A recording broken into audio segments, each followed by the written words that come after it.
I don't This guy wanna. is gonna run out of time. His little pea brain thinks slower than mine. Oh my god, he actually flagged his opponent.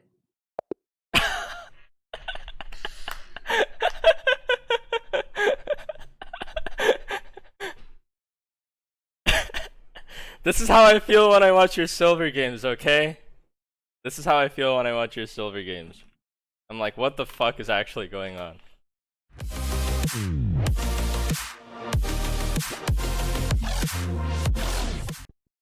Hello. Hello, did you see that? What did you think? Yeah, I saw that. I have to admit, I think you're playing perfect chess. This is exactly how you should be playing. Just going for the flag. Yeah. No, honestly, look, a win is a win, right? Yeah, you win how you win. Exactly. I have to admit, I flag a lot of my opponents too because it's the easiest way to win. Is that winning on time, flagging them? Yeah, that's called flagging them. Isn't there supposed to be like a grace period, like you get 5 seconds to think of a move? Or is that only in real life? Even if you have like 1 second left on the clock? No, you don't get that basically ever. That's one very specific time control. It's called a Bronstein time control, but nobody plays with that. Oh, okay. Yeah. But you know, honestly, hey, you won. That's all that matters, right? Mm-hmm. Yeah. That was a clean game. I love looking at the analysis board and like it's just like you fucked up here and here and here and here. Yeah. You really fucked up here. Yeah. Hey, look, as long as you work on those small mistakes, you'll get to Grandmaster in no time, right? Mm-hmm. Through chess.com? Yeah. No.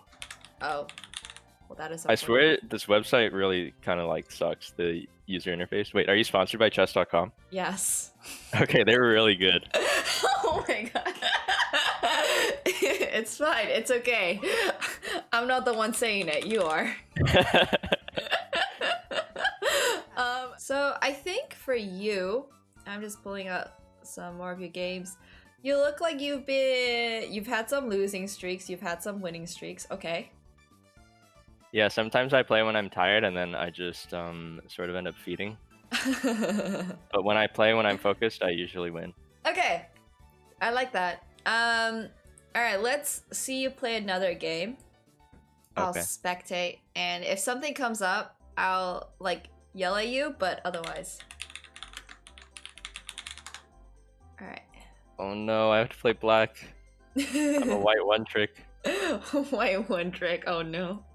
50% of games are gonna be won then. Alright, chat. Just like Loco Doco, everybody is actually just a white one trick. Everybody just enjoys playing white. What is it with beginners who only like to play white? Definitely white. Okay, so he looks like he actually has his openings down pat. So would it feel bad if I retreat my bishop here? No. Because it's like I let him develop for free, you know? So you can think about it that way. So actually there's more than one way you can play this position. You can either take on c3 or you can retreat your bishop. Either way is totally fine. It's a preference thing. So if you retreat your bishop, don't think about it that you like wasted a move. You actually baited him to play a3, so his pawn structure is a little bit weaker now. Okay. Yeah. But you can also take on c3. Both are playable. Oh! When I said retreat the bishop, I didn't mean there! Wait. What happened? I baited you. Oh no. Oh, I see. This is dead. Oh no, I'm such a terrible coach. I'm sorry. This is actually a coach tip. This is actually a coach tip. That's okay. I embrace the chaos.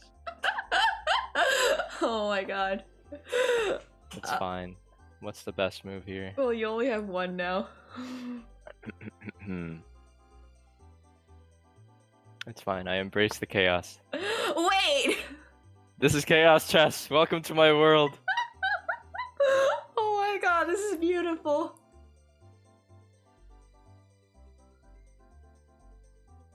I'm not asking, just talk. No, this is really bad. You see, he's thinking so hard about it. He's like, oh fuck, should I actually take the bishop? You're confusing him. Uh-huh. I like it.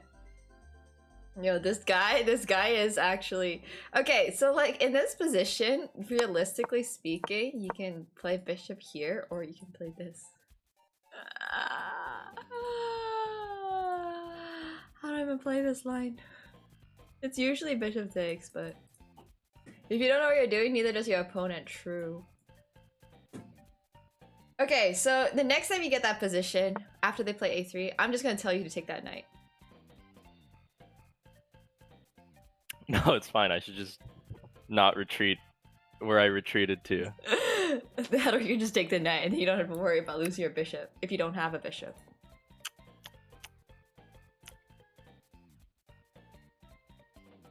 This is the most perfectly This game scuffed is Koji fucked, man. content. What happened? Oh. It was a bit of a coach diff, that's what happened. I can salvage this. I believe in you. Wow, he pre-moved. This guy's an expert. It's fine. I'll just pretend I'm a superior player playing with a handicap. Exactly. I mean, you are the superior player. So. Okay. There is no way he loses this game, right, chat?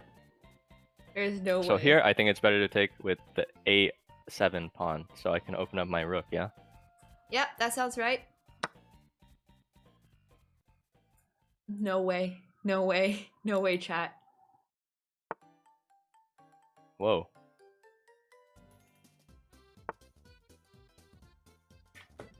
Whoa! Whoa! Wait a second. It's fine. This guy's pre-moves are freaking me out.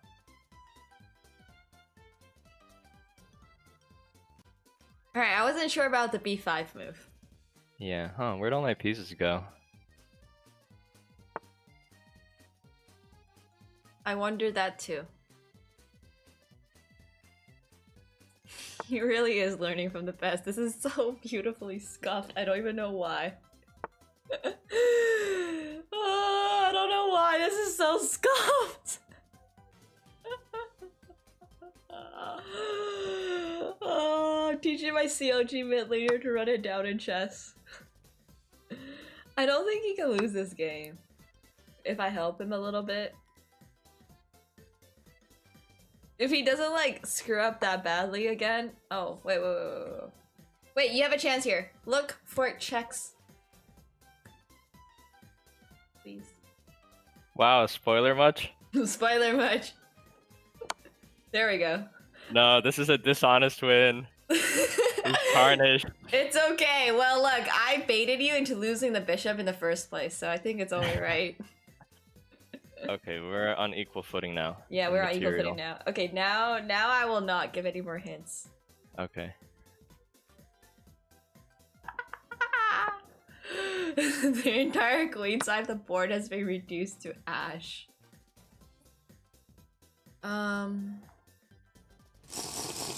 What's my league elo?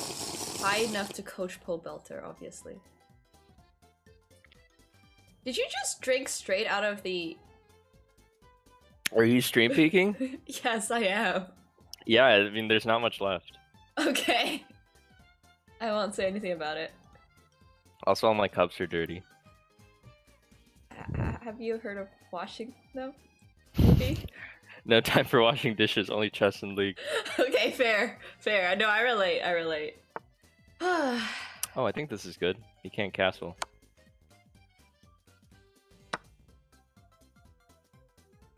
Yep, that's good. He's playing solid chess. That's how we do it? Bruh. Americans.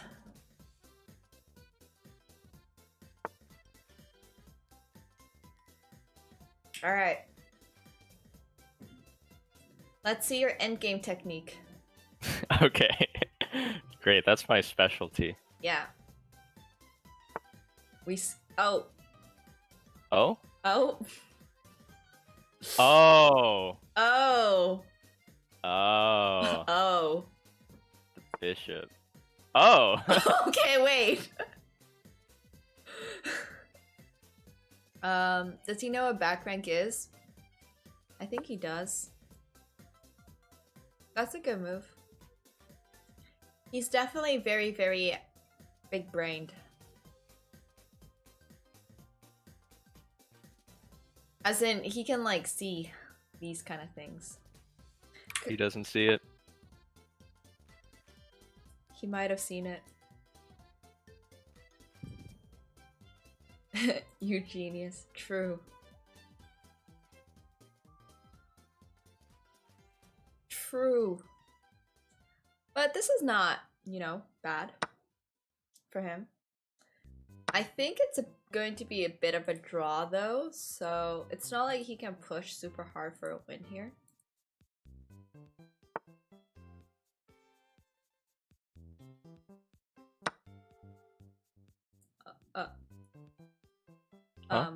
Huh? Do you know about the back rank? Fuck, dude. Oh no. Oh, dude. That really sucks, man. That does suck. It's not I think I can still get one. No, it's his night goes there, yeah. Oh, it's fine. It's alright. You actually had... Well, you didn't really have anything there. You could have tried doing something, but... If he goes... It's fine, I will win. He will blunder. If he goes, bishop here... You tell me this guy's not gonna this. blunder. He's gonna blunder. Right, because if you take this, you still checkmate. If you check, the king just moves. And then you can just go defend. So nothing works. It's just like very unlucky tactics, honestly. Just leave it up to luck.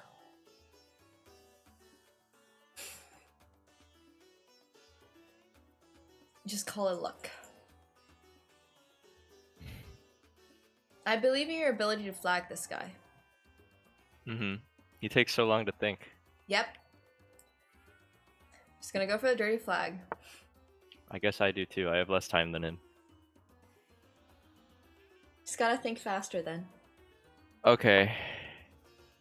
You know, one time I won a game where it was just my king, and he had like 5 pawns marching down, and he was marching them down one by one because he wanted to promote all of them, and then he accidentally stalemated me. That's beautiful.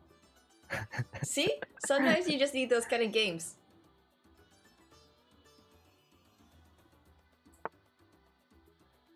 If he loses, he has to wash a cup. Bruh. I mean, your draw is still a win when you're worse, right? Think about it that way. It's all relative. You just need to move a little bit faster than your opponent. Like in this game. Plays a little bit faster. Oh. Ooh. Ooh. Ooh. Oh. Oh. Oh.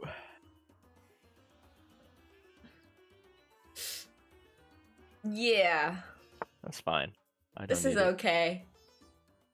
I don't need it. Yep, you don't need it. You got everything you need. Maybe we show him a little bit of tactics after this game. That might actually be a good place to start. Oh wait, no. Definitely don't need it. Yeah, we don't need It's fucking bishop, dude. In the corner of the map. Just like a fucking artillery cannon. Yeah. This is why losing pieces sucks. Yeah. It's fine. We go all in. We go all in. Alright. This is okay. Everything's under control, chat. I'm now calling chessboards map now. Honestly, with how many League players I've been coaching, I started calling them map too. I swear. It's just like map.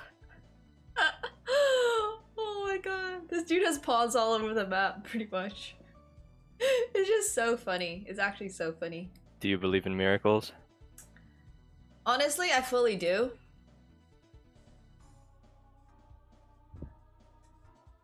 I think you can still hold this position.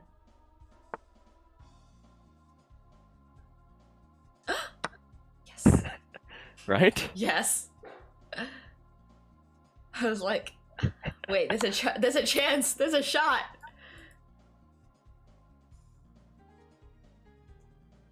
Oh. Okay. I'm not delusional, guys. Yes, this is it. I coached Blade. Alright? After you coach Blade, you just learn that nothing in life fucking matters. You just fucking go. Just win. Somebody asked him today, through TTS, yo, how do you like play certain matchups? Oh, he's sweating. His time is running out. And he was like, just play them. Alright, nice. So all I'm saying is, I'm not the only person out there. I'm a League player myself, so yeah. I know what's going on. White is throwing harder than Nemo does. Yo, I don't throw my games, I'm just bad at the game. There's a difference. I'm not throwing, I'm just bad. I'm actually gonna win on time yet again. I think it will happen.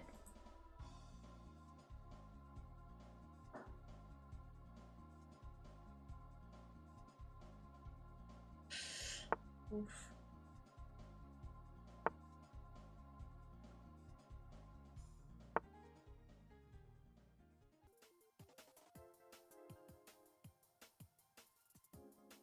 Oh wait.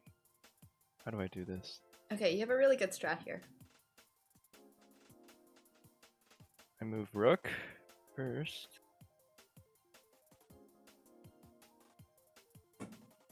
Here he should. Oh no. Oh no? You can take your pawn. Oh dude. Oh no, that was so close. It's fine. We still win, by the way. Oh. You think this guy can mate me? Yeah, I think he can. I think he can just promote the pawn. No. Not No? gonna happen. Okay.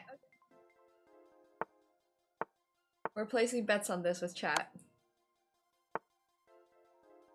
He doesn't know what to do. Time is gonna run out.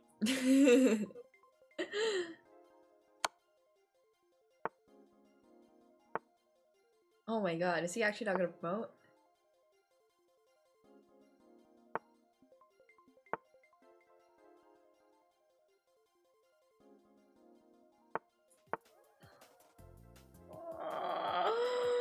I can't watch this. It's stalemate.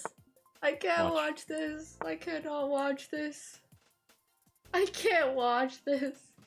He has 20 seconds left. His brain is thinking of the millions of possibilities that led him to this moment. And how he can close it out. This is too nerve-wracking. If he promotes, he's a pussy. If he promotes, he's a pussy. Mm-hmm. 5, 4. Oh my god! Oh my god! I can't believe it! I can't! I win! It's a draw, but it's a draw because you don't have enough pieces to win. Oh my god! I think I should just resign from my coaching position already. GG, well played, man. Okay, well that was a really clean game. Oh, I think I just blunder so much. Actually, that's my biggest flaw. Hey, look. Even if you blunder, as long as you're able to flag them on time, does it really matter? I guess so. How high can I ride this strategy? Pretty darn high, because I'm riding it at 2400, so you're fine.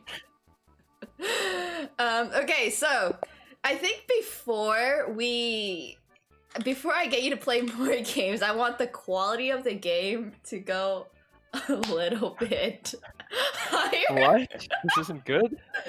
I'm not saying anything about the quality of the game. All I'm saying is that if we improve a little bit, we won't just be drawing the games when we flag our opponents, we'll be winning the games when we flag our opponent. Yeah.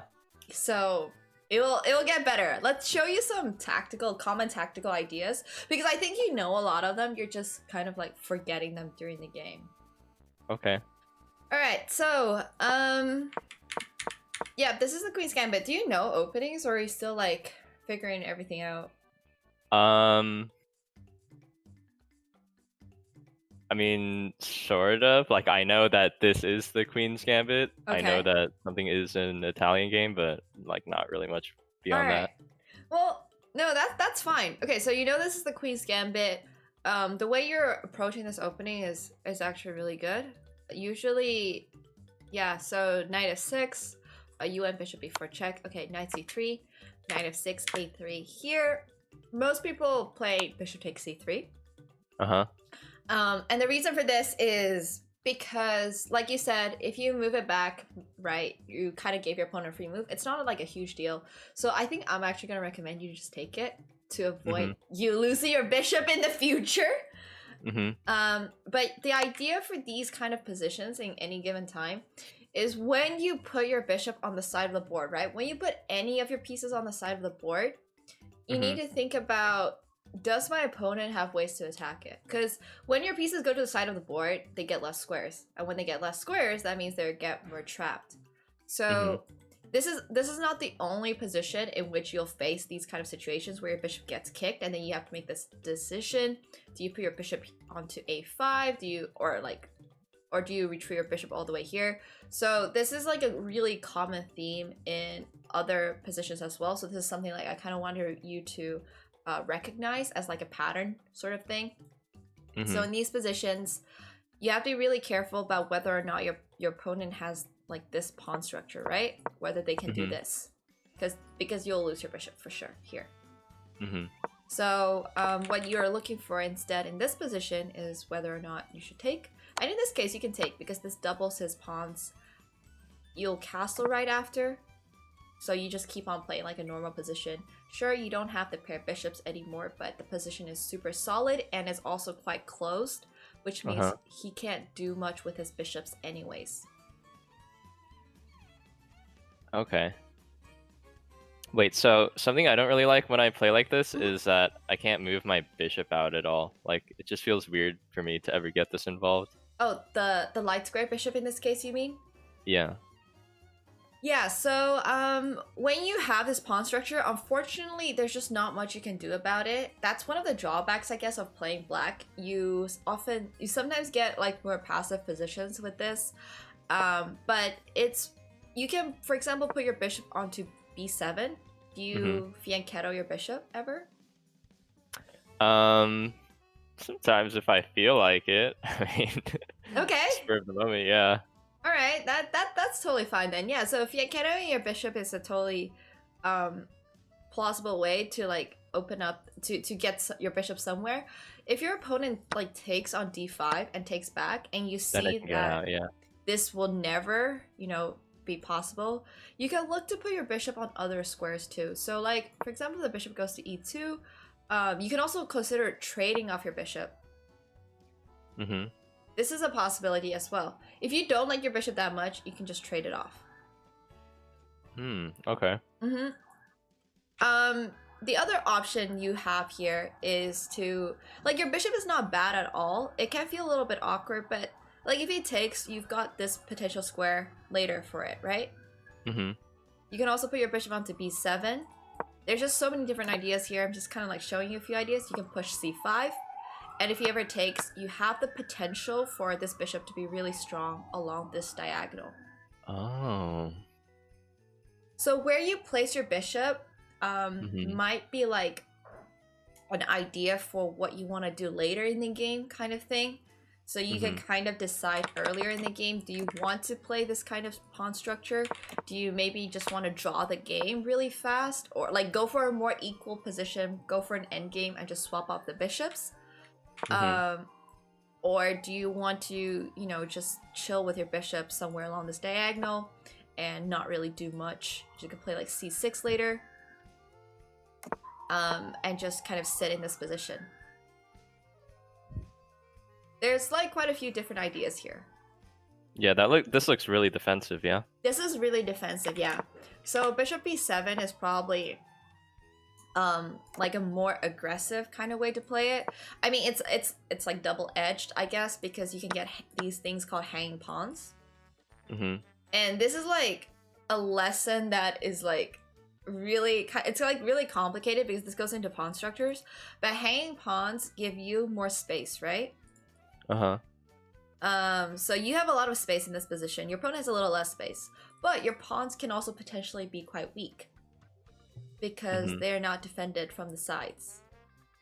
But that's a trade-off for getting more space and getting more, like, if you play rook b1, for example, you can defend it and then bring your knight out, then your rook out.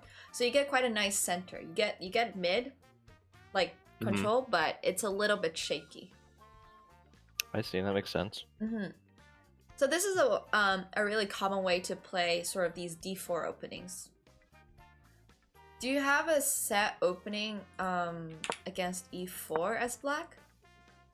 I usually just mirror moves until I can't really mirror. Okay, so let's say he plays this. What do you play here? And if he takes? I also take. Oh no! Oh wait, no, I don't. Actually, sorry. Take? Oh. I go like this. Wait, does it look like that on your board for me? Let me pull up. Oh, d6? Okay. If someone just does that. Did the board I usually go like this. Oh, okay. Alright, and what after, for example, here? What is this? What I do. I don't know. It's what I do. Do you win games like this? I do win games like this, believe it or not. That's not a good move? No, it's not a very good move. I love doing this with my bishop, where I threaten a big boy piece. Okay, but are you down? Count the amount of pieces on the board right now. Wait, what happened? Wait. Okay. Wait. No, it's just weird. It's just weird. Do it from scratch again. Okay. e4, e5, knight f3. Knight f6, knight takes e5, knight takes e4. Oh, you don't usually take, right? I don't usually take, yeah. Okay. But after knight takes e5, how many pawns are on the board for you? Oh wait, I guess I do take. Wait, I don't want you to take. But I do. Wait. It is Petrov's Defense Classical Damiano Variation. But it's a book opening. How can it be bad? You? It's a book opening. How bad could it be? It can be pretty darn bad. Oh, okay. This looks bad. Why does it have a name then? I didn't think they gave shitty moves names. Okay, but like, they're shitty items in League. They're still items. It's the same concept. Okay. Hey, well now I know what to do if I'm white, and then black does that. Okay, good. So basically, it's like you don't want to do. Okay, so I just want to correct myself before this move is not that bad, but after your opponent plays knight takes e5, are you down to remember moves? Am I down to remember moves? Yeah, like you have I feel like if I played the correct repetition enough number of times, it would just sort of come naturally. Like I'm sure you don't really think about it if this happens to you, right? You just kind of play because that's just what you do. Yeah, well, I don't usually play this opening because I'm not a fan of it for black. I don't think it's a great opening to pick up from. So I'm actually gonna recommend you to play knight to c6. And the idea is really simple. You just defend this pawn. Yeah. And you can't possibly mess up. Yeah, I mean, I don't always mirror. Sometimes I'll, like, just defend whatever he tries to do. Okay, sure, that works too. So let's actually go very briefly over the Petrov. It is an opening, but you do not want to take on e4 because the queen comes out and then your king's kind of in the middle of the board. Just know that that is not very comfortable for you as black. Yeah. Because now, for example, if you try to defend your knight with your pawn or something, there's d3. Your knight gets kicked out of the way, and if you play your knight out, you're going to lose your queen, right? Because of this discover attack. So you have to play this position really accurately to get like even a normal position. You can play queen e7 for sure, and after queen takes e4, there's d6. But like I said, I don't see the point of you learning this line. It's like complicated, yeah. It's complicated. And it's not even good for you. So it's just like playing Irelia. I've been on Irelia one trick and Yeah, constantly facing. Imagine Imagine that. And then they just pick Garen, and you're like, fuck. Or Malphite or Shen Yeah. or literally any champ. So yeah, you don't want to do that. Oh, I have a question actually. Could you teach me about the Karokan? My friend always plays the fucking Karokan, and I As- don't know how to beat Okay, it. as black. Yeah, he always plays the Karokan on black, and then on white, what does he always do? All right, I'll show you. 1 second. So Yeah. if you do play this line though, you can play this line with D6. So it kicks the knight away. The knight goes back to F3. Mm-hmm. Maybe. Let me actually reverse this. And then now you can play knight takes E4, because the difference here is that after Queen E2, you can play Queen E7, and then when D3 happens, the knight just goes back. And if you trade queens, then you actually get more development. Mm-hmm. So this is totally fine for you. But this is like a set of moves that you have to remember. Like when he takes your pawn, you have to kick the knight away. And then you don't play bishop g4 because you're already down a pawn, right? Yeah. You already lost the pawn on e5. So you take the pawn on e4. And if he plays a move like d3, well, you just go back and it's like a mirror setup. It's really solid for black.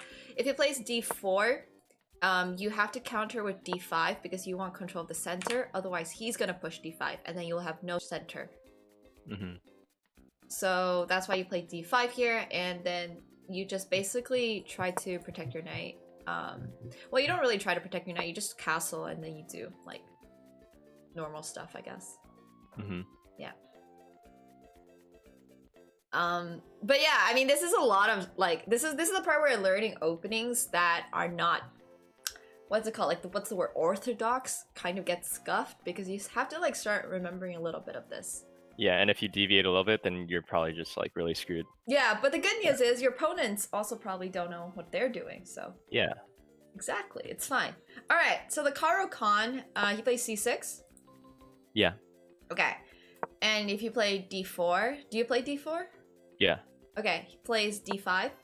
Yep. And then I will usually cover that. Ah, that's your first mistake. Whoa. Mm-hmm. It has a name, but it's a bad one. Okay, it's all right. I'm not gonna go as far as to say it's a mistake. Okay, this is a little bit. This is the part where it's like, once again, do you want to make life hard for yourself? Probably not, right?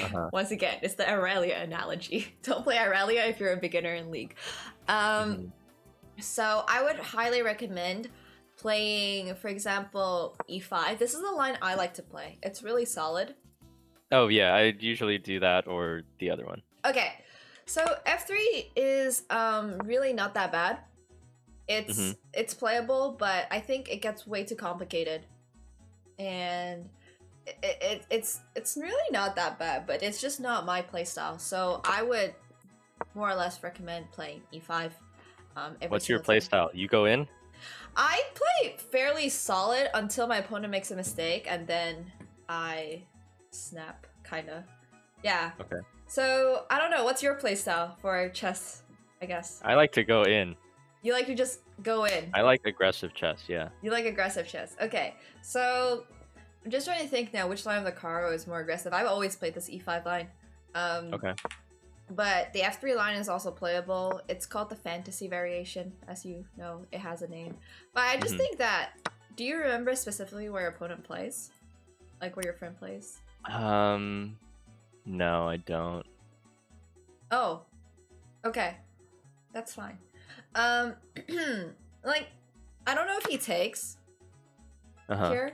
And he might try to open up the center. He usually doesn't take. It just becomes like really complicated, and that piece is always turning. Yeah. Okay, well, if you like playing those kind of positions, you know, good for you. Honestly, that's good for you. Oh, I think what he usually does is this. Okay. So he usually goes e6. All right. Yeah. Yeah, this is totally playable. You can play. What do you play here? I think I usually just go like that, and then it's a really closed game.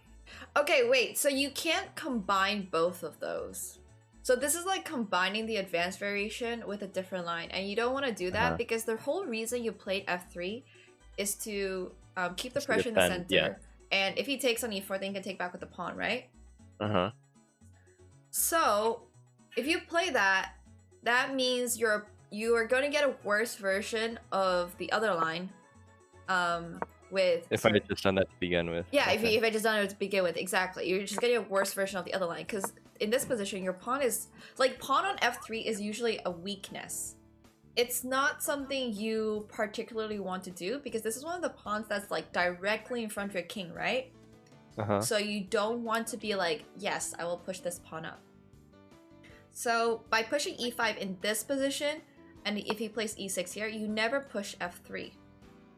Okay. Or actually, they usually go bishop here first. They develop the bishop out first, and then they play this. So you see how this squares for your knight. Your bishop goes to e2, and then you castle. That's how you play the advanced variation of the Caro-Kann. It's not bad at all to have a different repertoire. So when you play the f3 line of the Caro-Kann, and he plays e6, you don't push e5 because of what I just said. What instead you can do is develop your pieces, like knight to c3, which is super important because what is he actually threatening in this position? e4. Right, he's threatening to take on e4, and then after you take on e4, what is he gonna play? I don't know. Okay, think about the checks, captures, and threats, right? So, let's say I make a really bad move for white. Well, actually, it's not even like that bad, but. Okay, so I messed that up a little bit. Let's say you go he would here. go d4? Well, okay, let's say d4 is actually protected. I mean, h4.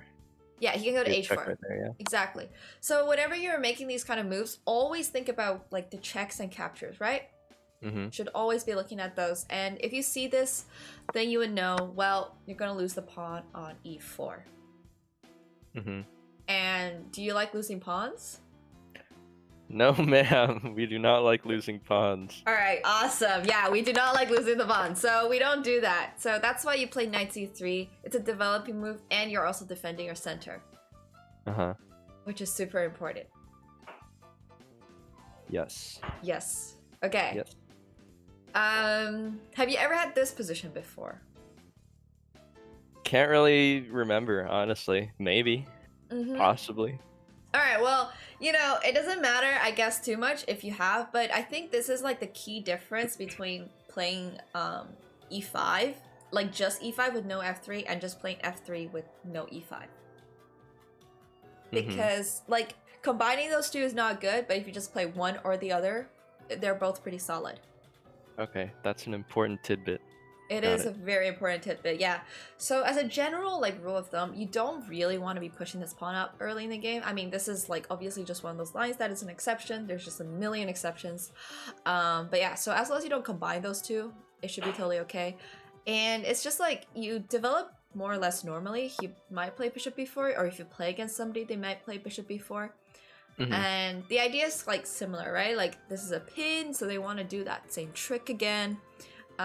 What you can do is just play bishop to d2, and if they take here, where it looks like this is not protected, you can take back with the knight, and when they play queen takes to d4, alright, find the move here for white.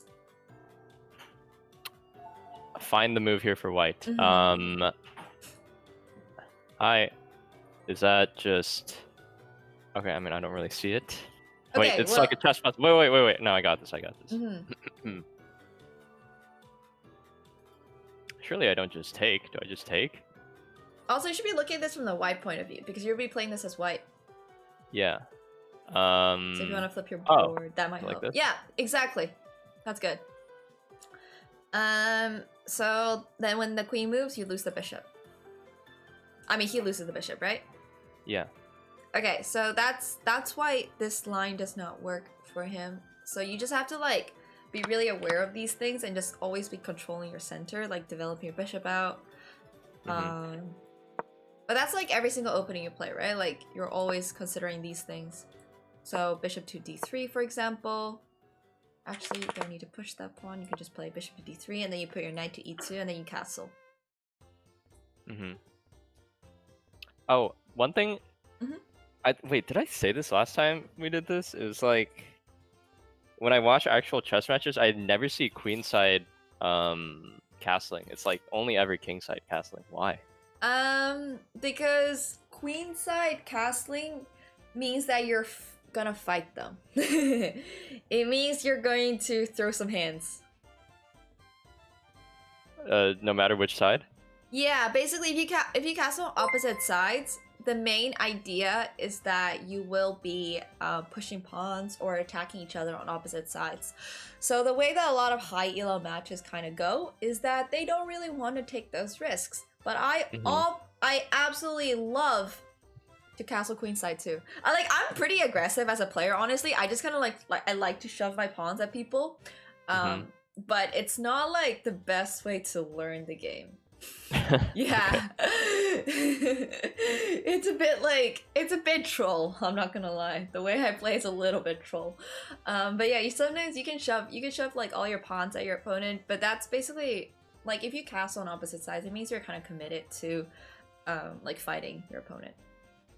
Just because like the kings aren't on the same side, right? So both sides will push the pawns that's not in front of their king. Because if pawns are in front of your king, that doesn't feel too good. As in, you're more likely to weaken your king's side unnecessarily if you're pushing pawns in front of your king. So that's why people castle opposite sides. Okay. Yeah. That makes sense. It does. But yeah, if you have any questions at all, just let me know. And if there are any openings that you want to know, just let me know. Hello? Sorry, I just kicked out my headset. Oh, nice. If you have like ask me any question about, you know, these kind of things, because otherwise I'll just be teaching you stuff that I normally teach people and I don't know if you already know it or not. Okay. Probably I don't. Wait, have you taught a lot of people chess before? I've taught a few. I think, yeah, I taught quite a few League players, I guess. Just. Have you ever taught anyone good? What do you define good? Just curious, like, I don't know, like someone who played like chess and tournaments and stuff. I mean, I've coached like kids outside of like streaming and stuff, but not really. No, I haven't really coached that many competitive players. Yeah, I've coached like kids that are kind of competitive, but not like adults who are competitive. So. I see. Yeah. No, probably Coach Box, like 1300. He's pretty solid, but honestly, you guys just have a pretty good. You guys are pretty good at the game. I'm gonna say that. Like, I feel like people who are competitive in other games just have a natural tendency to also like be good at. Yeah, chess. they're just games. Yeah. There's a lot of similarities. Yeah. There's a lot of similarities in chess. Pretty much the same game, I mean. Yeah. We've got the lanes, we have mid, you know, we have minions. So.